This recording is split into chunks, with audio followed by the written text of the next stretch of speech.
두 번째 시간 시작하겠습니다. 법인 보고 있습니다. 생각보다 진도가 법인에서 좀 쭈르륵 나가는 느낌이 들지 않으세요? 그죠? 뭔가 안 보는 법조문도 조금씩 생기고 그러고 있습니다. 68조부터 보겠습니다. 총회의 권한입니다. 사원총회라고 표현하죠. 그죠? 사원총회는 일단 법인의 사단법인의 최고 의사 결정 기관입니다. 제가 지금 뭐라 그랬죠? 사단법인의 최고 의사 결정 기관이라고 말씀드렸죠. 이거 조금 난이도 높은 선택지로 이렇게 나오죠. 법인의 최고 의사 결정 기관이다. 그럼 틀린다고 하셔야 됩니다. 왜냐하면 법인에는 재단법인도 포함되니까요. 재단법인에는 없습니다. 재단법인에는 존재하지 않는다. 그리고요, 얘는 정관으로 폐지도 안 돼요. 폐지 안 됨. 필요기관이죠. 필요기관이라는 뜻이고요. 사단법인의 사무는 정관으로 이사 또는 기타 임원에게 위임한 사항 외에는 총회 결의에 의하여야 한다. 좋은 말이죠. 네. 총회에서 어쨌든 최고 의사결정기관이니까 중요한 의사 다 결정해라. 만약에 정관으로 이런 거는 이사가 해, 이런 거는 이사회에서 결정해라고 했으면 이사회에서 결정하면 되는 거고요. 당연히. 그게 아니고 일단 디폴트 값은 총회 결의에 따라서. 총회 구체적으로 보겠습니다. 통상총회 하나 있네요. 사단법인의 이사가 소집하는 거고 매년 1회 이상. 이거는 사실 나오면 그냥 고마운 조문 아닙니까? 매년 1회 이상? 이거 숫자 틀리게 한다고 해서 속지는 않으실 거잖아요. 그쵸? 매년 1회 이상인데. 그쵸?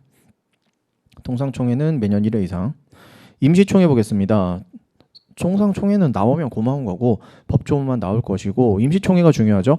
사단법인의 이사는 필요하다고 인정한 때에는 임시총회를 소집할 수 있다. 일단 첫 번째, 이사가 뭐다? 소집권자다. 아까 위에서 보셨듯이 이사 말고 또 뭐 있어요? 감사 있고 밑에서 나오는 총사원의 5분의 1 이상 여기 또 있죠.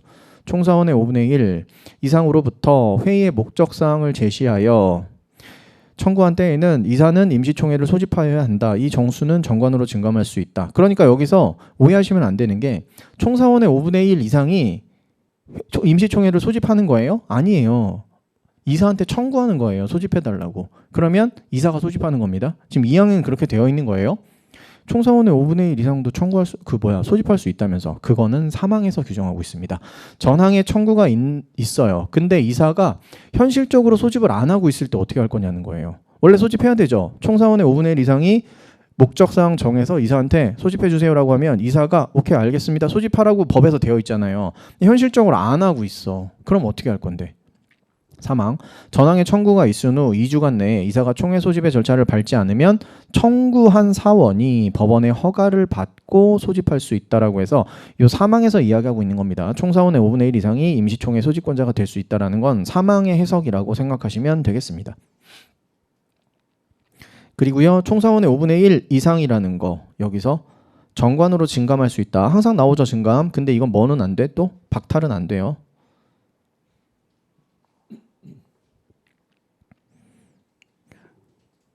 그 다음 71조 넘어가겠습니다. 총회 소집.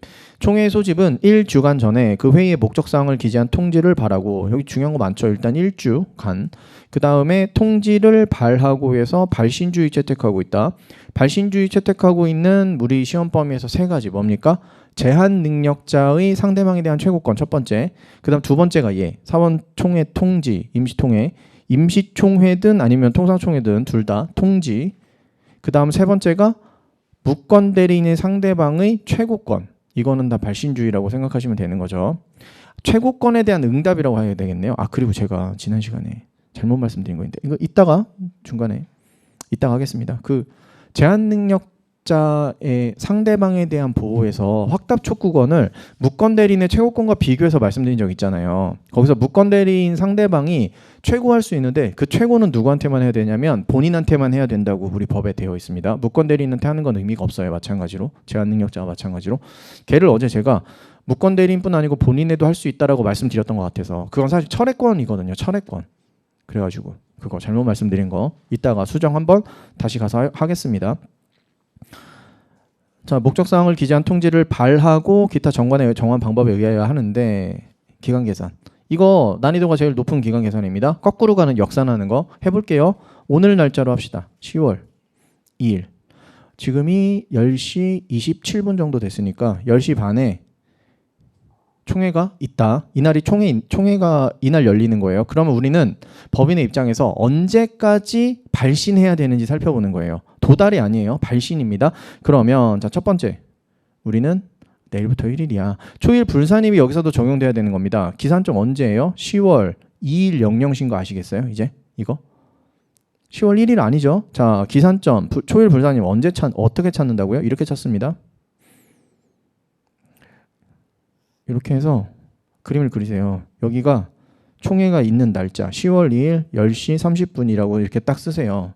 그 다음에 앞쪽에 날짜를 쓰시고 뒤쪽에 날짜를 쓰시면 됩니다.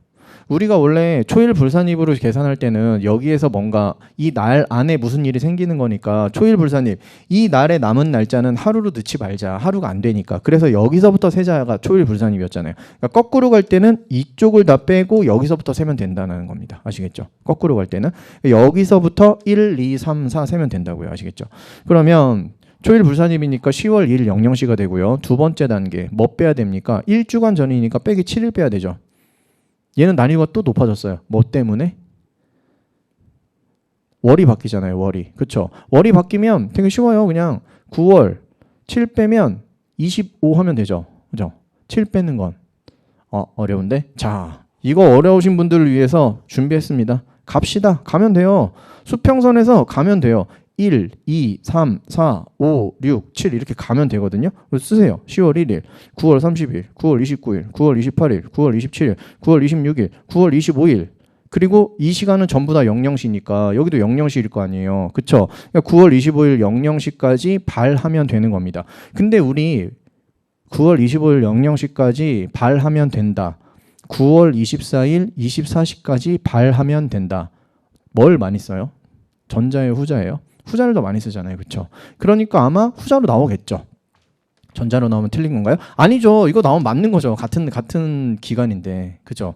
이걸로 나오든 이걸로 나오든 둘 다 맞는 게 되는 거고 둘 다 나오면 어떻게 해요? 그러면 문제를 잘못 낸 거죠. 복수 정답이죠. 그죠? 아시겠죠? 이것도 방법이에요. 이렇게 가는 거. 이렇게 가는 거 언제 해야 되는지 아세요? 월이 바뀌는데 31일까지 있어. 그럼 이렇게 해서 푸세요. 웬만하면 그냥 30일 빼고 사실 7 빼고 이렇게 계산한 다음에 1 더하면 되는데 뭔가 막 하루 틀리면 어떡하지 이런 고민이 들잖아요. 그러니까 이렇게 7번밖에 안 가면 되니까 7번만 가는 거니까 그냥 가면 돼요. 어렵지 않아요. 가는 거. 아시겠죠? 이렇게 하시면 되겠다. 그럼 언제까지? 9월 24일 24시까지 발신하면 되는 겁니다. 그러면 뭐 이 기간 안에 들어갈 거라고 이제 생각하는 거죠. 아시겠죠? 계산, 역산 가장 어려운 난이도의 역산 계산 한번 해봤습니다. 아마 내년에 한번 시험장에서 하실걸요? 아마도? 계산 뭔가는 나오는데 이거는 되게 자주 나오는 애거든요. 그래서 계산 문제가 나오면 말 문제가 나오기도 하고 계산 문제가 같이 나오기도 해요. 그러니까 문제 하나가 계산 문제 하나로 나와서 올바른 날짜를 찾아라라고 하면 되게 좋은 거예요. 한 번만 계산하면 되니까. 근데 선택지 하나마다 계산이 다 들어가는 문제가 나올 때가 있어요. 그러면 예를 들어서 1번부터 3번까지는 계산하는 문제예요. 그리고 4번과 5번은 기간에 관련된 법조문이 나와 있어요. 이러면은 1번, 2번, 3번 다 계산했는데 다 맞는 거야. 이러면 되게 힘들죠. 왜냐면 시간도 많이 썼고 계산에 대해서 내가 진짜 하루도 안 빼놓고 제대로 한 걸까라는 의심도 좀 드는데 아직까지 풀지는 못했고 그랬을 때는 일단 법조문으로 구성되어 있는 선택지부터 보는 게 좀 더 좋을 수도 있겠네요. 이건 좀 기술적인 방법이긴 합니다. 계산은 시간을 들이면 맞출 수 있게 준비하셔야 됩니다. 아시겠죠? 초일 불산입, 그 다음에 기간 계산 해가지고 24시로 바꿔주는 정도만 하면 뭐 별로 어렵지 않게 맞추실 수 있을 겁니다. 넘어갑니다. 72조. 총회의 결의사항. 총회는요 전조의 규정에 의해서 통지를 했잖아요. 회의 목적사항을 정해서 1주간 전까지 발했잖아요. 그러면 통지한 사항에 관하여서만 결의할 수 있는 게 원칙입니다. A, 이번에 저희 법인에 이사를 바꾸려고 합니다. 갑에서 을로 바꾸려고 하는데요. 이거에 관련해서 그날 총회 결의를 통해서 의결을 할 예정이니까 다 참석해 주세요라고 했어요. 그래서 갑에서 다 참석을 해서 갑에서 을로 바꾸는 결의를 했습니다. 찬성됐네요. 오케이. 이제부터 우리 이사는 을입니다. 다 가려고 하니까 잠시만요. 잡고 저희가 이번에 생각해 보니까 이사를 한 명 더 늘려야 될 것 같아서 병두 선임하려고 하거든요. 어떻게 생각하세요라고 물어보면 그러시군요. 그리고 나가면 된다고요. 아시겠죠? 왜냐면 결의가 안 되니까. 안 되는 거예요. 원칙. 하지만 얘도 마찬가지. 정관에 만약에 다른 규정이 있으면 그 규정에 의한다. 우리 정관에 그렇게 넣어놓은 거예요. 우리 총회 결의는 당일에 새롭게 주제 같은 거 던질 수 있다라고 되어 있으면 그냥 하면 되는 겁니다. 아시겠죠? 통지한 사항에 관하여서만 결의할 수 있는 게 원칙. 그러니까 이렇게 단서로 정관에 다른 규정이 있는 때에는 그 규정에 의한다. 그리고 72조 앞에 본문으로 원칙 같은 거 들어가면 얘를 한 문장으로 만들어서 선택지가 나오죠. 총회는 정관에 다른 규정이 없는 한 통지한 사항에 관하여서만 결의할 수 있다. 이런 식으로 한 문장으로 선택지가 나오기도 합니다. 그럼 맞는 거죠. 방금 전에 제가 말씀드린 것처럼 하면. 종종 나오니까 확인하시고 73조 사원의 결의권. 각 사원의 결의권은 평등으로 한다. 일단 원칙. 1인 1선거권 가지는 게 원칙이죠. 1인 1결의권 가지는 게 원칙입니다. 그런데 사망. 전 2항의 규정은 정관에 다른 규정이 있는 때에는 적용하지 않는다. 이거를 1항에 적용하면 어떻게 얘기할 수 있죠? 결의권을 정관으로 정하는데 평등하지 않게 할 수도 있다는 거죠. 평등하지 않게 정하는 것도 가능하다는 거잖아요. 그쵸? 이렇게 읽히죠. 그리고 이게 맞아요. 가능합니다. 1인에게 이투표권 주는 것도 가능해요. 특정인들에게. 예를 들어서 이렇게 만들 수 있겠죠. 이사의 지위를 갖는 사원의 경우에는 결의권을 2배 가중한다. 뭐 이런 식으로 하는 것도 가능할 겁니다. 근데요, 만약에 이렇게 해볼게요. 그러면 정관으로 뭐 가능하다고 하니까 이사의 지위를 갖는 사원은 결의권을 곱하기 10,000배로 한다. 일반 사원들은 1이야. 그리고 우리 사원은 3명이야. 이렇다는 거는 나머지 갑이 아닌 이사가 아닌 다른 사원들의 의사는 전혀 결의권은 필요가 없다라는 의미가 되잖아요. 그렇죠? 이런 식으로 평등 원칙에 완전히 반하게 되면 걔는 무효가 될 수도 있다라고 봅니다. 근데 여기까지 시험에 나오는 건 아니에요. 여기까지. 어쨌든 다른 규정이 결의권을 평등하지 않게 정관으로 정하는 거 가능하다까지만 일단 확인하시고요. 두 번째 2항 사원은 서면이나 대리인으로 결의권 행사할 수 있다. 이거 좀 특이하죠. 그죠? 우리 원래 일반적으로 우리가 선거하러 갈 때는 자기 신분증 가지고 본인이 봐서만 할 수 있는 거니까 그게 원칙인 것 같지만 법인의 결의에서 총회 결의에서는 그런 게 아니다. 서면, 대리인 행사 다 가능합니다. 이유가 뭐예요? 공법상 행위가 아니잖아요. 이런 건 그냥 사법상 행위지. 그죠? 그래서 가능. 정관에 다른 규정이 있으면 적용하지 않는다. 서면, 대리인 결의 금지 가능하다고요. 아시겠죠? 예를 들어서 서면, 대리인 결의 대리 결의 금지 같은 것 가능. 정관으로 정해서 가능하게 할 수 있다라는 거고요. 74조 사원의 결의권이 없는 경우 사단법인과 어느 사원과의 관계사항을 의결하는 경우에는 그 사원은 결의권이 없다. 이것도 뭐 쉽죠? A 법인이 있고 A 법인이 가지고 있는 X를 팔려고 합니다. 대표이사가 갑이에요. 팔려고 하는데 X 매도 누구한테 파는 겁니까? 을한테 파는 거예요. 근데 을이 누구죠? A 법인의 사원입니다. X 매도하는 결의를 하려고 하는데 을이 들어와서 찬성표 던질 거 아닙니까? 그쵸? 그럴 때는 을은 결의권에서 빠지게 하겠다는 겁니다. 의사 정족수에는 대신 들어가요. 의결 정족수에서만 빠집니다. 이거 결의권이 없다라는 거 그렇게 생각하시면 되고 결의권이 없다. 의결 정족수에서만 빠지고 의사 정족수는 포함된다. 그 다음 75조 총회 결의 방법. 총회 결의는 본법 또는 정관에 다른 규정이 없으면 일단 대원칙은 이겁니다. 과반수 출석 그리고 과반수 찬성으로 하는 거예요. 과반수라는 거는 2분의 1 초과를 의미합니다. 2분의 1 아니에요. 2분의 1 초과. 반수를 넘어야 되는 거니까요. 73조 2항의 경우에는 당의 사원은 출석한 것으로 한다. 73조 2항이 뭡니까? 73조 2항 서면이나 대리인으로 결의권을 행사하는 경우에는 그 당의 사원은 출석한 것으로 한다. 이거 한번 예를 들어서 하나 만들어 볼까요? 총사원 7명. 그 중에서 이제 A, B, C, D부터 이렇게 쭉 해볼게요. A, B, C, D, E, F, G 이렇게 있습니다. 근데 실제로 3명이 출석을 하는 거예요. 왔음. 실제로 3명. A, B, C만 왔어요. 그러면 총회 열려요? 못 열려요? 못 열리는 게 원칙이죠. 그죠? 과반수가 참석을 해야 일단 의사 정족수가 충족이 되어서 열리는 거잖아요. 그쵸? 열리고 특정 업무에 대해서 총회 결의 사항에 대해서 결의를 할 때는 4명이 왔으면 3명이 찬성해야만 통과가 되는 거고요. 맞죠?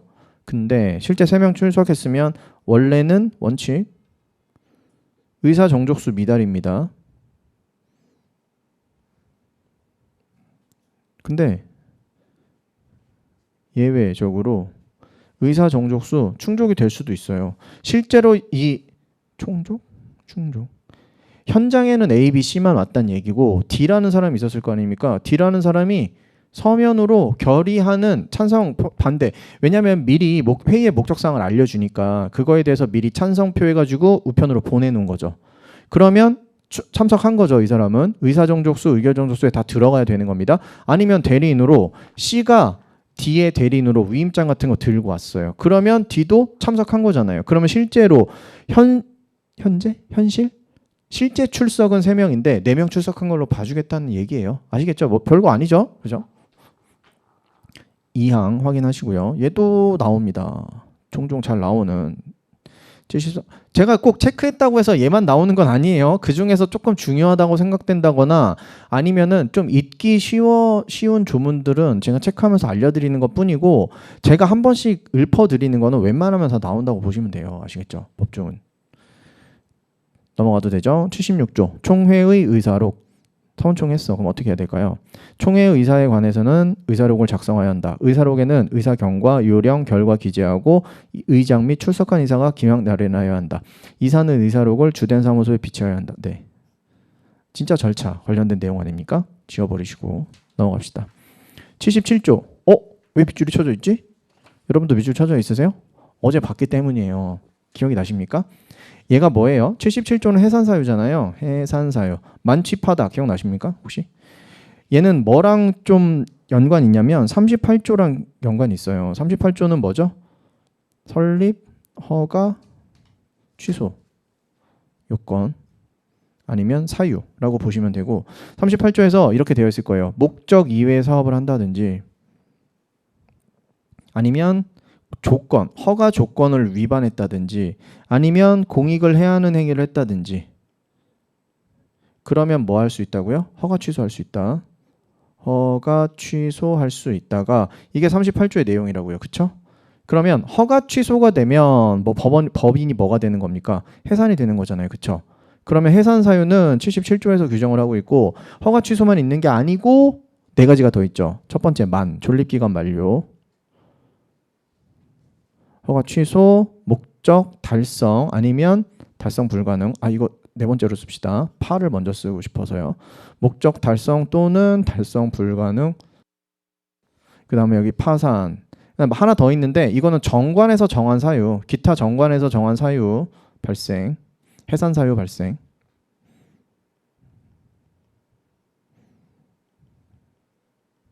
그래서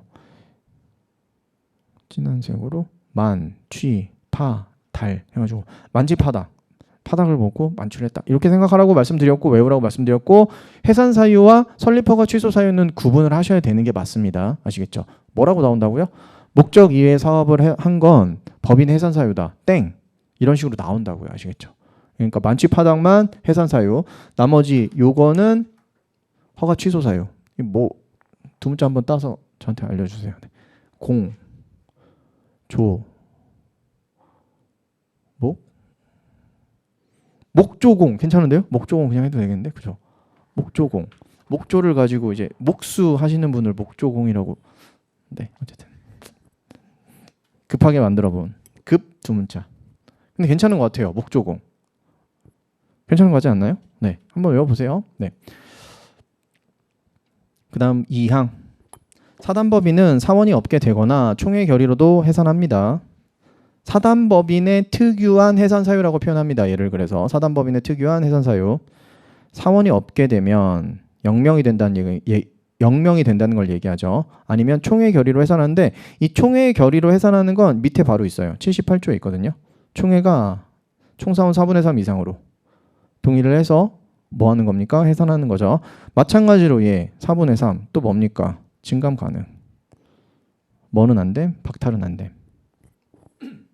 자, 이제 분수가 다 나왔습니다. 분수가 다 나왔어요. 처음에 5분의 1 있었죠. 이거 뭐 할 수 있는 거죠? 임시총회 열 수 있는. 그 다음에 2분의 1도 있어요. 2분의 1은 일반 결의가 그냥 과반수. 걔를 그냥 2분의 1이라고 해요. 그 다음 뭐 있죠? 3분의 2 있죠. 정관 변경. 맞죠? 그 다음에 마지막이 4분의 3. 이게 해산. 이렇게 네 가지 분수 나오는 거 확인하시면 되겠습니다. 사원이 없게 되는 거니까 그리고 총회라는 것도 사단법인에만 있는 거니까 2항은 사단법인의 특유한 해산 사유인 거 아시겠죠? 1항은 그러면 사단법인과 재단법인의 공통한 해산 사유가 되는 겁니다. 아시겠죠? 확인하세요. 사단법인의 특유한 해산 사유 확인하시고 해산결의 4분의 3 받고 정관에 다른 규정이 있으면 그 규정에 의한다. 박탈은 안 된다라는 것까지 확인하시고 79조 파산 신청 법인이 채무를 완제하지 못하게 된 때래요. 그러면 뭐 해라? 파산 신청하라는 건데 채무를 완제하지 못하게 됐다는 건 이런 의미거든요. 채권보다 법인이 받을 채권보다 뭐가 더 커지게 된 겁니까? 채무가 커지게 된 거죠. 그죠? 이렇다면 어떻게 해라? 파산 절차에 돌입해라 라는 이야기입니다. 지금 79조의 내용은요. 파산 신청을 한다. 파산 신청을 하여야 한다. 파산 절차에 돌입한다는 거 가지는 의미가 뭐냐면 이제는 민법에 관련된 규정을 적용할 게 아니고 채무자의 회생 및 파산에 관한 법률을 적용해서 앞으로 진행을 시키겠다. 그 절차에 따라서 그런 의미가 된다라고 보시면 되겠습니다. 절차가 민법 절차가 아니고 파산 절차 돌입한다는 건 채무자 회생 및 파산에 관한 법률이라는 게 있어요. 특정 법률. 그걸 적용하겠다라는 이야기입니다. 대단한 건 아니고요. 법조문 자체가.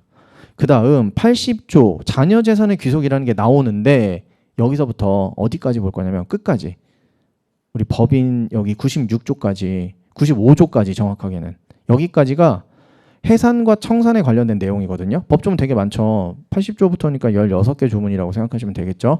이게 시간 순서대로 안 돼 있어요. 법조문도 마찬가지로. 그래서 정리합시다. 얘도 제가 정리를 좀 해왔습니다.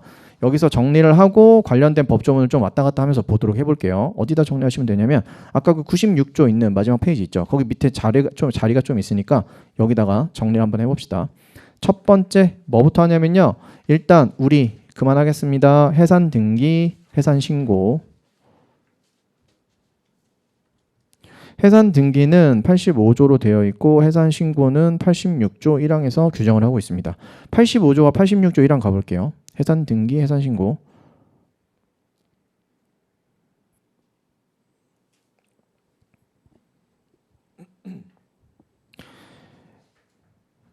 밑줄을 좀 쳤을까요? 네, 여기 있네요. 해산 등기, 청산인이 갑자기 등장을 했네요. 파산의 경우를 제외하고는 취임 후 3주간 내에 해산의 사유, 년, 월일, 청산인의 성명 및 주소와 청산인의 대표권을 제한한 때에는 그 제한을 주된 사무소 및 분사무소 소재지에서 등기하여야 한다. 설립등기랑 되게 유사하죠. 설립등기는 목명사자 이존 설대출을 썼어야 됐죠. 근데 여기서는 결국에 청산인은 이사와 굉장히 유사한 친구잖아요. 그래서 비슷한 거 많아요. 해산 사유 같은 거. 이게 어떻게 보면 목적이죠. 일반 법인에서는. 그리고 해산 년, 월일. 그러니까 제가 해산 등기부터 썼는데 해산 신고 다음에 등기가 된다고 보시는 게 좀 더 좋겠네요. 그 다음에 이사의 성명과 주소 쓰는 대신 청산인의 성명과 주소 쓰고요. 그 다음에 대표권 제한 있으면 그거 쓰고요. 비슷하죠? 비슷한 애들 되게 많죠? 근데 이런 내용이 시험에 나오는 건 아니에요. 그냥 밑줄만 쳤던 거고 이게 뭐랑 유사하다? 49조와 좀 유사하다. 같은 느낌만 보여드리기 위해서 밑줄 친 거고 이거를 다 개별적으로 알아두셔야 되는 건 아닙니다. 어쨌든 뭐가 필요하다? 등기가 필요하다라는 걸 말씀드리고 싶었어요. 해산 등기. 52조의 규정은 전항의 등기에 준용한다라는 말이 있는데 52조가 별게 아닙니다. 만약에 이 등기를 했잖아요. 등기라는 건 등기부 등본에 이런 것들이 올라가 있다는 거잖아요. 근데 변경하고 싶어. 그럼 어떻게 해라? 변경사항 등기해라. 그 얘기입니다. 대표적으로 뭐 청산인이 바뀌었어요. 그러면 다시 바꿔서 등기해놔야 될 거 아닙니까? 그런 얘기예요. 변경하면 등기하삼 이 내용이라고 생각하시면 됩니다. 그 다음에 해산 신고 보겠습니다. 청산인은 파산의 경우를 제외하고는 취임 후 3주간 내에 전조 1항의 사항을 주무관청에 신고해야 한다. 청산인은 파산의 경우를 제외하고 취임하고 나서요 3주간 내 전조 1항의 사항을 맞네요. 등기가 먼저네요. 신고가 아니고. 왜냐하면 등기한 사항을 주무관청에 신고하는 거잖아요. 맞죠? 등기가 먼저네요. 맞죠? 등기가 먼저네요. 신고가 아니고. 그 다음 2항. 청산 중에 취임한 청산인은 그 성명 및 주소를 신고하면 된다. 와, 법조문 되게 이상하나? 신고하면 된다. 신고한다. 신고하여야 한다도 아니고 신고하면 된다. 되게 법조문 이상하네요. 이거 읽고 넘어갑시다. 그어버려도 될 것 같고. 자, 그래서 해산 등기, 해산 신고합니다. 중요한 거. 해산 신고 어디다 해요? 주무관청에 하네요. 해산 등기는 그럼 어디다 하지? 등기는 등기소에 하는 거잖아요. 그쵸? 등기소는 법원 소속인 거고 등기는 항상 등기소에. 그러면 다시 가서 이제 봅시다. 가보시면 등기 먼저 하고 그 다음에 신고합니다. 해산 신고하고 나서 뭐가 들어가야 되냐면 청산 절차에 돌입한다고 얘기하거든요. 해산 신고라는 거 자체가. 그러면 첫 번째 현존 사무를 종결시킵니다. 현존 사무 종결. 더 이상 새롭게 권리 의무 같은 거 발생시키면 안 된다는 겁니다. 청산법인이 뭐 하면 안 된다고요? 뭐 거래 같은 거 새롭게 체결하고 다니면 안 된다고요. 이제 뭐만 해야 되죠? 받을 거 받고 줄 거 주고 이것만 해야 되는 거죠. 그래서 채권 추심, 네가 받을 돈 받아라. 그 다음 가장 중요한 게 뭡니까? 채무 변제죠. 받을 돈은 네가 알아서 받아. 뭐 따로 정한 것도 없어요. 못 받으면 네 손해니까 그냥 많은 거고. 그쵸? 하지만 줄 돈을 어떻게 줄지는 우리 민법에서 굉장히 잘 규정을 하고 있는 거 아닙니까? 얘를 어디서 규정하고 있냐면 이거 법조문은 좀 색깔을 다르게 써볼게요. 뭐 중요한 게 아니고 좀 구분을 하기 위해서. 이거는 취사 선택하시면 되겠습니다. 여기 87조 1항의 내용이거든요. 이제 청산 중인 법인이 뭘 할 수 있는지 87조 1항 가서 봅시다. 청산인의 직무는 다음과 같다. 첫 번째, 현존 사무를 종결하고 채권의 추심 및 채무를 변제하고 자녀 재산 인도해야 되는 거고요. 이 항은 대단한 거 아니죠. 청산인은 전항의 직무를 행하기 위하여 필요한 모든 행위를 할 수 있다. 이게 중요한 거니까. 여기서 중요한 거는 얘입니다. 첫 번째, 또 빨간색이죠, 갑자기.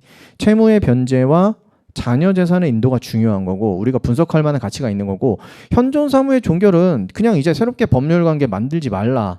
채권의 추심은 네가 알아서 받아라. 그죠? 여기 이건 따로 정하는 게 아니에요. 이런 게 있다 정도만 알아두시면 됩니다. 그으면 또 아예 안 보실까 봐. 그냥 중요한 게 아니니까. 그죠? 중요한 거는 채무의 변제와 자녀 재산의 인도라고요. 이거에 대해서는 우리 민법이 규정을 갖고 있기 때문에 아시겠죠? 그래서 가봅시다. 이렇게 두 개가 중요합니다. 다시 가셔서 봅시다. 채무 변제가 2호. 얘가 중요하죠. 그러면 채무 변제를 한번 시작해 봅시다. 채무 변제를 시작하려고 하는데 쭉 가고 쭉 가서 채권자를 두 개로 나눌게요. 첫 번째 뭐라고 하냐면 알고 있는 채권자라고 표현하죠. 우리 지금 A 법인이 뭐 하는 겁니까? 해산해서 청산 단계로 들어간 거잖아요. 그쵸? 그러면 우리 법인 장부에 뭐가 있어요? 채권자 목록이 있을 거 아니에요. 그죠? 그 채권자들을 알고 있는 채권자라고 표현하는 겁니다. 알고 있는 채권자한테 뭐라고 해야 되죠? 알려줘야 되는 겁니다. 최고. 개별적으로 전화해서 알려줘야 된다고요. 우리 지금 청산 절차 돌입했거든요. 그러니까 저희가 곧 채권 신고 공고할 거니까 거기다가 신고하세요 라고 하는 거예요. 지금 목적이 뭐냐면 우리 법인이 돈을 줘야 되는 리스트 하나 작성하는 거예요. 새롭게. 그래서 알고 있는 채권자, 우리 뭐라 그러죠? 우리 서류에 채권자로 등재되어 있는 사람들한테 일단 다 알려주라는 얘기입니다. 알고 있는 채권자한테 최고하고요. 뭐 알지 못할 수도 있잖아요. 왜냐하면 직원들이 실제로 일하는 직원들이 우리 법인에서 일하던 직원들이 퇴사했을 수도 있고 아니면 장부 같은 게 소실됐을 수도 있고 그러니까 모를 수도 있으니까 뭘 해야 된다? 알지 못하는 채권자들을 위해서 채권 신고 공고라는 걸 해야 된다는 겁니다. 알고 있는 채권자에 대한 최고는 89조에서 규정을 하고 있고요. 채권 신고 공고는 88조에서 규정을 하고 있습니다. 채권 신고 공고. 88조와 89조 가서 한번 볼게요. 88조와 89조. 88조 채권 신고의 공고. 청산인은 취임한 날로부터 2월 내에 3회 이상의 공고로 채권자에 대하여 일정한 기간 내에 그 채권을 신고할 것을 최고하여야 한다. 그 기간은 2월 이상이어야 한다. 2, 3, 2라는 숫자는 설마 아예 아니겠지. 이거는 외우는 거 아닌 것 같습니다. 건드려서 틀리게 만든 적은 없었던 것 같아요. 그 다음 2항. 전항의 공고에는 채권자가 기간 내에 신고하지 않으면 청산으로부터 제외될 것을 표시해야 한다. 청산으로부터 제외. 포인트 하나 잡아놓읍시다. 나중에 나와요. 그래서 청산으로부터 제외된 채권자라는 게 생기는 거 아닙니까? 지금 이거 왜 한다고요? 우리 법인에 대한 채권자 목록 하나 작성하려고 하는 거잖아요. 근데 실제로는 채권자였는데 신고 안 한 사람 있을 거 아니에요. 어떻게 할 거냐는 거예요. 나중에 다 변제하고 나서 그래도 재산 남으면 걔네들한테 또 주는 단계가 절차가 하나 있습니다. 그걸 청산으로부터 제외된 채권자라고 표현해요. 그 다음에 3항 제1항의 공고는 법원의 등기사항의 공고와 동일한 방법으로 해야 한다. 이거는 볼 거 아닌 것 같고. 네. 그 다음 89조 채권신고의 최고. 청산인은 알고 있는 채권자, 우리 리스트에 원래 있는 사람이었어. 각각 그 채권신고를 최고해야 됩니다. 알고 있는 채권자는 그리고 청산으로부터 제외도 못해요. 니네 리스트에 있었으면 그냥 니네가 알아서 넣어라. 이 정도로 생각하시면 되겠습니다. 자, 다시 넘어가겠습니다. 알고 있는 채권자, 알지 못한 채권자에 대해서 최고하고 공고했습니다. 그러면 얘네들이 뭐 하겠어요? 신고하겠죠. 저는 A 법인에 대해서 채권 얼마를 가지고 있습니다 라고 신고를 할 겁니다. 신고를 하면 뭘 해야 되죠? 편제를 해야죠. 편제하려고 신고받은 거 아니에요. 그쵸? 받을 돈은 네가 알아서 받고. 그러면 변제를 하는 방법을 봅시다. 변제를 하는 것에 대한 이슈는 세 가지 정도가 있는데, 첫 번째, 기한 미도의 채권이 있어요. 이거 변제해야 돼요. 그죠? 기한 미도의 채권이라는 게 뭡니까? A 법인이 돈을 빌렸다고 해볼게요. 돈 빌리면서 변제기 정했을 거 아닙니까? 변제기가 언제죠? 10년 후. 근데 지금 우리 뭐 하고 있어요? 청산 단계 거치고 있잖아요. 청산은 뭐 빠르면 6개월 안에 끝날 것 같은데 변제기는 10년 후잖아요. 어떻게 해야 돼? 기한이 도래되지 않았는데 그때까지 기다려요? 아니요. 갚아야죠. 그죠? 기한 미도의 채권도 변제할 수 있다. 91조 1항 규정. 그 다음에 두 번째, 신고한 채권자 뭐 못한다고요? 제외하지 못한다. 세 번째, 알고 있는 채권자는 제외하지 못한다. 죄송합니다. 알고 있는 채권자 제외하지 못하고요. 신고한 채권자한테 변제하면 되는 게 원칙인 거죠. 이게 일단 대원칙. 그죠? 그리고 기한 미도의 채권에 대해서도 변제할 수 있다. 알고 있는 채권자에 대해서도 변제해야 된다가 89조 방금 전에 보셨던 이문이 되겠네요. 자, 그래서 1단계 변제가 끝났습니다. 첫 번째 변제가 끝났어요. 지금 리스트 작성한 상태로 그 채권자들한테 변제 쭈르륵 마쳤습니다. 원래는 갚을 날이 10년 후라고 하더라도 일단 갚아야 되는 거죠. 다 쭈르륵 갚고 이제 두 번째 단계가 들어가야죠. 두 번째 단계, 남은 재산이 생겼어요. 변제를 했음에도 불구하고 남은 재산이 있는 상태입니다. 그러면 이거 어디다가 해라? 청산으로부터 제외된 채권자부터 제외된 채권자에게 또 변제해라. 얘를 어디서 규정하고 있죠? 92조에서 규정하고 있습니다. 91조와 92조 한번 보러 가봅시다. 청산으로부터 제외된 채권자에게 변제해야 됩니다. 91조, 92조. 91조, 청산 중에 법인은 변제기에 이르지 아니한 채권에 대해서도 변제할 수 있다. 아까 전에 보셨죠? 변제기에 이르지 아니한 채권도 변제 가능. 그 다음에 2항, 전항의 경우에는 조건 있는 채권, 존속기간의 불확정한 채권, 기타 가액의 불확정한 채권에 관하여는 법원이 선임한 감정인의 평가에 의하여 변제해야 한다. 열심히 읽었지만 X. 필요 없고요. 92조, 청산으로부터 제외된 채권. 청산으로부터 제외된 채권자가 있었죠. 그죠? 신고를 제대로 안 했다든지. 그래서 그렇다면 법인의 채무를 일단 첫 번째로 완제하고요. 첫 번째 완제. 이거 첫 번째 변제였죠. 그 다음에 귀속 권리자에게 인도하지 않은 상태에서, 그러니까 귀속 권리자에게 인도가 가장 마지막 단계예요. 뭔가 있을 거예요. 그것도. 법인이 결국에 재산 남으면 그 재산은 어떻게 할 건데 1단계, 2단계, 3단계로 또 뿌리잖아요. 그렇죠? 정관으로 지정한 자에게 주는 게 1단계. 2단계 같은 목적인 법인한테 주고 만약에 그것도 없어. 그러면 국고에 귀속시키는 3단계가 있단 말입니다. 그게 바로 귀속 권리자에게 인도한다는 표현을 쓰고요. 그 단계까지 가기 전에 일단 누구한테 거쳐라? 청산으로부터 제외된 채권자한테 먼저 줘라 라는 거죠. 92조까지 봤습니다. 그래서 92조 여기 청산으로부터 제외된 채권자에게 변제하고요. 그래도 재산이 남아요. 그래도 재산이 남았어요. 그럼 3단계 이제 어디로 가는 거죠? 바로 나오는 귀속 권리자에게 배분이 들어가게 되는 겁니다. 에게 배분. 청산으로부터 제외된 채권자에게 변제까지 쓰면 좀 더 확실하겠네요. 귀속 권리자에게 배분하는 거 봅시다. 이게 몇 조냐고요? 이게 80조예요. 그러니까 가장 마지막 단계, 시간 순서로 보면 가장 마지막 단계로 나오는 게 우리 해산과 청산 관련해서 거의 첫 번째로 나와요, 조문이. 그래가지고 이게 시간 순서대로 안 돼 있기 때문에 조문만 읽어서는 여기가 잘 해석이 안 됩니다. 귀속 권리자 봅시다. 배분하는 거. 귀속 권리자가 누군지 알아야죠. 첫 번째 누구예요? 정관에서 정한 사람. 정관으로 정한 자에게 배분하면 됩니다. 두 번째 유사한 목적을 가진 법인에게 주면 됩니다. 세 번째 마지막 국고 귀속. 이거 순서 있어요. 얘도 여기서 새롭게 1단계, 2단계, 3단계 들어가는 겁니다. 새롭게. 중요한 거. 정관에서 정한 자에게 준다고 되어 있잖아요. 첫 번째 단계가. 그럼 정관에서 이렇게 정했겠네요. 당시 청산인에게 줍니다. 아니면 당시에 우리 청산법인의 사원들에게 n분의 1로 나눠줍니다. 아니면 뭐 그런 식으로 정했으면 그렇게 나눠주면 되는데 여기서 보통 정관에서 어떻게 정하죠? 이렇게 정하죠. 그 해산될 때 귀속 권리자를 정하는 건 어떻게 정한다? 총회 이사회 결의로 정한다. 총회 또는 이사회 결의를 통해 배분한다.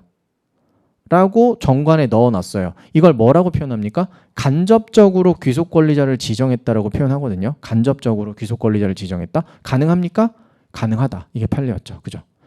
그러니까 원칙적으로 직접적으로 정관에서 청산 당시에 사원에게 n분의 1로 뿌린다라고 하면 그냥 그렇게 주면 되는 거잖아요. 정관에 의해서. 근데 총회 이사회 결의로 그때 가서 배분할 수 있는 사람을 정해서 그렇게 주자도 가능하다고요. 아시겠죠? 간접적 지정도 가능하다. 이게 많이 나오잖아요. 그렇죠? 80조 보러 갑시다. 그러면 대충 다 본 것 같네요. 대충이 아니고 다 본 게 맞죠. 네. 80조 보시면 자녀재산의 귀속. 해산한 법인의 재산은 누구에게요? 정관으로 지정한 자에게 귀속한다. 정관으로 지정한 자. 이게 간접적으로 지정하는 것도 가능하다라는 거 아셔야 되고. 두 번째, 2항. 정관으로 귀속 권리자를 지정하지 아니하거나 이를 지정하는 방법을 정하지 아니한 때에는 이사 또는 청산인은 주무관청의 허가를 얻어 법인의 목적에 유사한 목적을 위하여 재산을 처분할 수 있다. 유사한 목적을 위하여 재산 처분 가능. 두 번째. 세 번째, 전 2항의 규정에 의하여 처분되지 않는 재산은 국고의 귀속. 세 번째. 이렇게 가는 거죠. 아시겠죠? 네. 그래서 이제 80조부터 해서 마지막까지를 이렇게 썼던 거고 그 흐름으로 타서 본 거고 이제 법조문도 한 번씩 볼게요. 80조 방금 보셨고 81조 청산법인. 해산한 법인은 청산 단계에 돌입하게 되는 거고요. 청산의 목적 범위 내에서만 권리가 있고 의무를 부담한다. 이건 한 두 가지 정도 의미가 있는데 첫 번째는 새로운 권리 의무를 부담시키는 계약을 체결하면 안 됩니다. 발생시키면 안 돼요. 그리고 두 번째, 청산의 목적 범위 내에서만 권리가 있고 의무를 부담해서 청산 종결 등기가 되었다고 하더라도 아직까지 청산이 완료되지 않았다면 그 범위 내에서는 권리와 의무를 가진다라는 게 있었죠. 기억나십니까?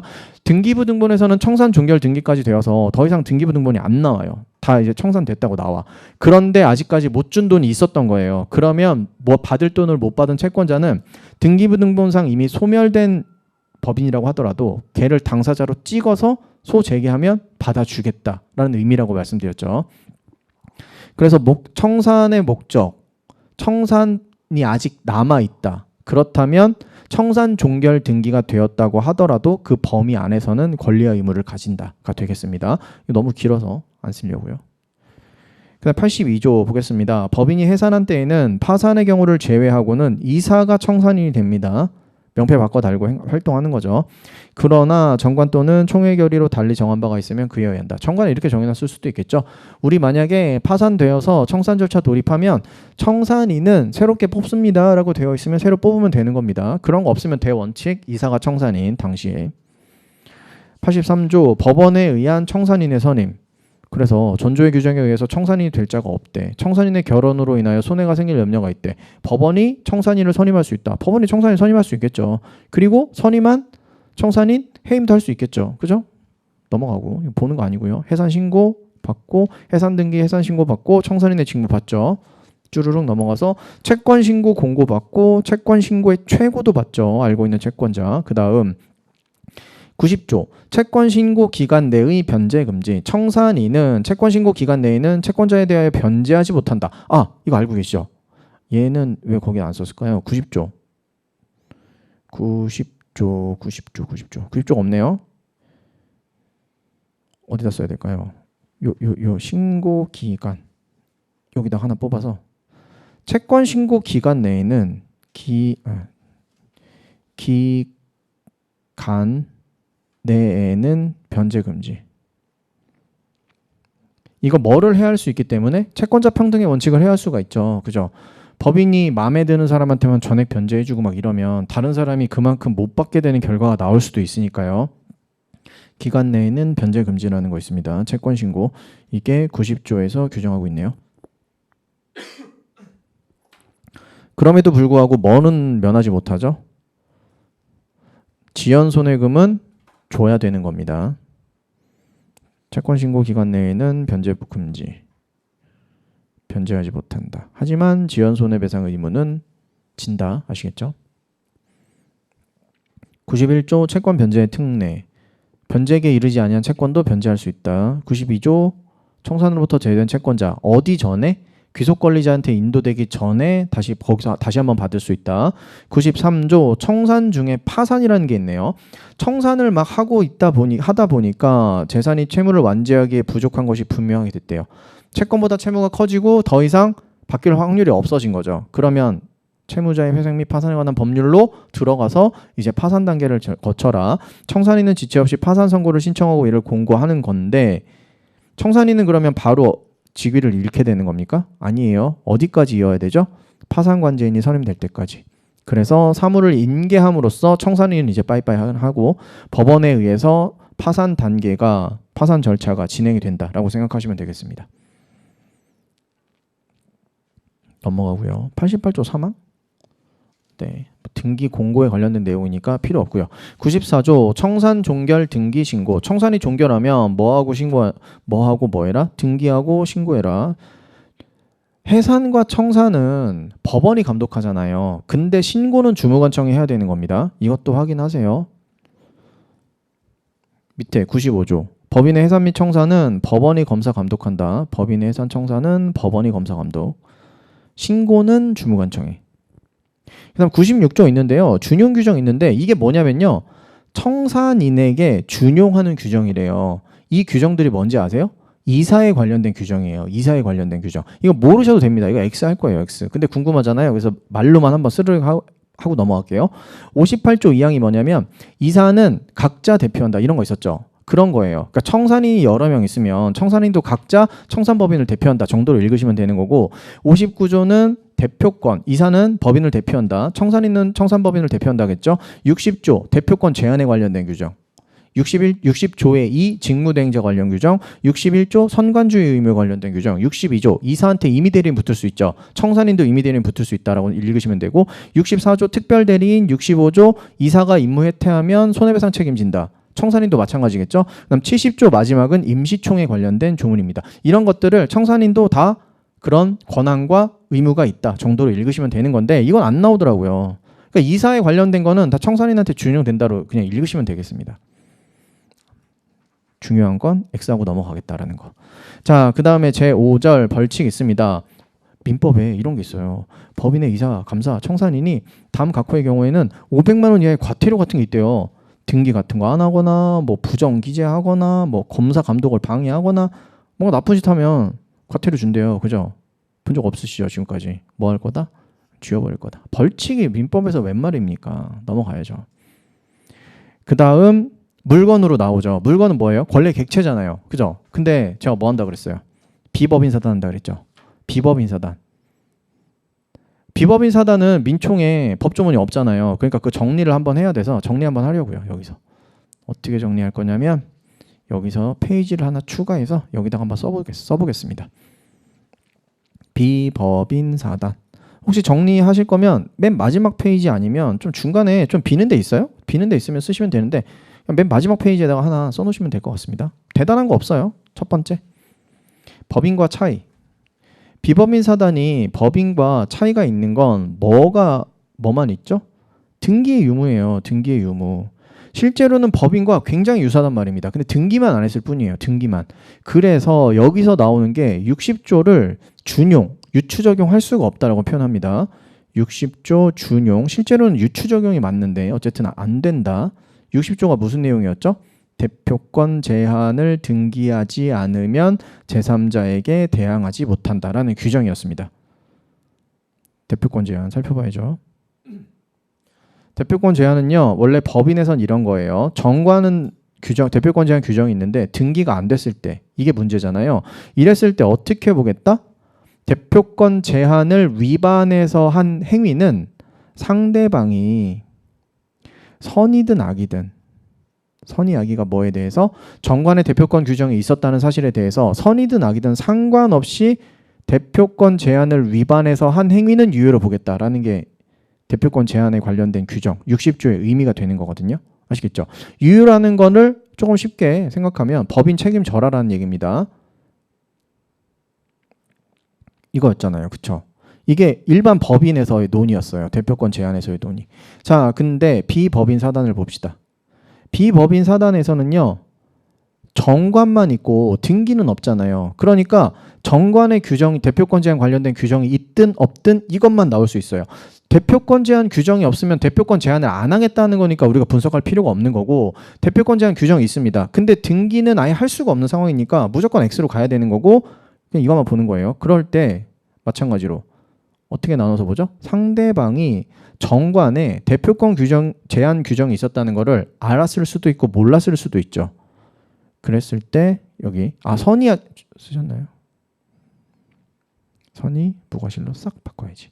선의 무과실로 바꾸고 악의 또는 알았거나 알 수 있었을 경우 이렇게 바꿔서, 만약에 상대방 은행이 선의 무과실이었어. 총회결이 거쳐가지고 대출해야 된다라는 거 정관에 있다라는 거 알고 있었어요. 알고 아예 몰랐어요. 진짜 1도 몰랐어요. 그러면 종중이 줘야죠. 그죠? 그런데 알았어. 나 정관에 그런 규정이 있는 줄 알았어. 아니면 전화 한 통 해보면 알 수 있었어. 경과실, 중과실이어도 모르는 것에 그런 경우에만 무효가 됩니다. 어디로 갈 확률이 많겠어요? 일로 갈 확률이 많겠죠. 일로 간다는 거는 은행을 보호하겠다는 게 아니고 비법인 사단을 보호하겠다는 거예요. 그래서 다시 한번 말씀드리지만 60조 대표권의 제한에 관련된 규정을 비법인 사단에 준용하지 않겠다, 유추 적용하지 않겠다는 것의 의미는 비법인 사단을 보호해주는 확률이 되게 올라간다라는 의미가 됩니다. 그래서 교수님들 좀 비판하고 계시는 분들도 있어요.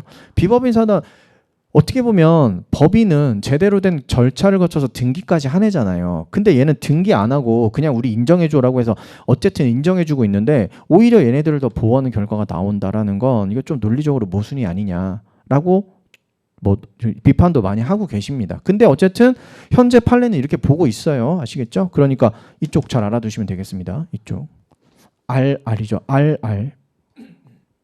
단순 선의 악의가 아니고 RR이다.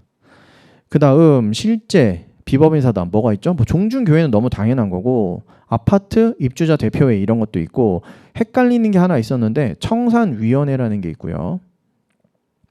그 다음 채권단이라는 게 하나 있었을 겁니다. 청산위원회 누가 만들어요?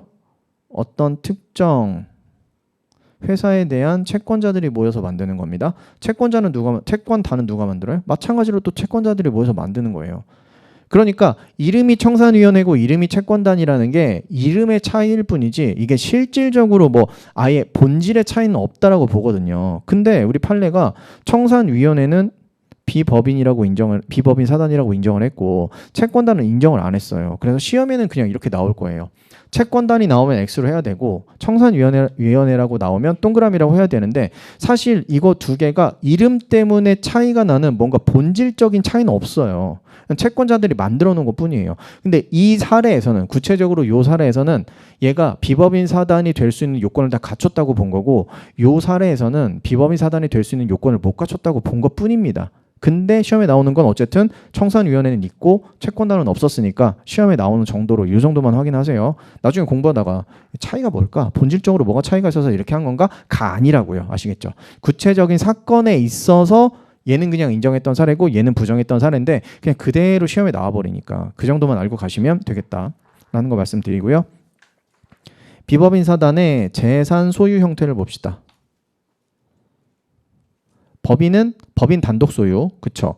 그 다음 비법인 사단은 총유라는 개념이 있었습니다. 우리 모두의 것, 그쵸? 우리 모두의 것, 약간 관념적인 거긴 하지만 뭐가 없죠? 그래서 지분이라는 게 없습니다.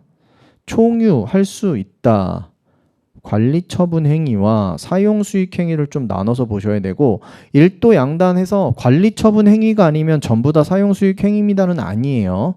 그냥 관리처분 행위인지 아닌지만 판단하고요. 사용수익 행위인지 아닌지만 판단합니다. 우리 법원은요. 정확하게 이거 두 개로 딱 나뉜다는 아니라고 봐요. 아시겠죠? 그래서 관리처분 행위야. 관리처분 행위라면 어떻게 관리처분을 해야 되냐면 정관에 의해서 정한 대로 해야 됩니다. 정관에 의해 정한 방법이 없다라면 총회 결의를 통해서 관리처분을 해야 되는 겁니다. 단순한 그래서 관리처분 행위에서 좀 중요한 쟁점이 하나 있었는데 뭐냐면 관리처분 행위가 아닌 것 얘가 많이 나와요. 우리가 상식적으로 생각할 때는 야 이거는 관리처분 행위 같은데? 라고 하는 건데 우리 판례가 관리처분 행위가 아니야 라고 얘기했던 거. 관리처분 행위가 아니니까 걔는 사용수익 행위가 아니에요. 아시겠죠? 관리처분 행위인지 아닌지가 문제가 됐던 상황에서 우리 법원은 얘는 관리처분 행위가 아닙니다 라고 결론 내고 끝낸 거예요. 그 사례. 뭐죠? 세 가지 있는데 첫 번째가 타인의 채무를 보증하는 행위, 보증계약 체결하는 행위. 누구의 명의로? 종중의 명의로 보증하는 거잖아요. 두 번째, 설계 용역 계약 체결하는 행위. 세 번째가 소멸시효 중단 사유로서의 승인. 이거 세 개는 관리처분 행위가 아니라고 봤습니다. 틀림없이 비법인 사단의 재산을 깎아먹는 행위는 맞는 것 같잖아요. 그럼에도 불구하고 얘 관리처분 행위 아니라고 봐서 이거 되게 시험에 엄청 잘 나오죠.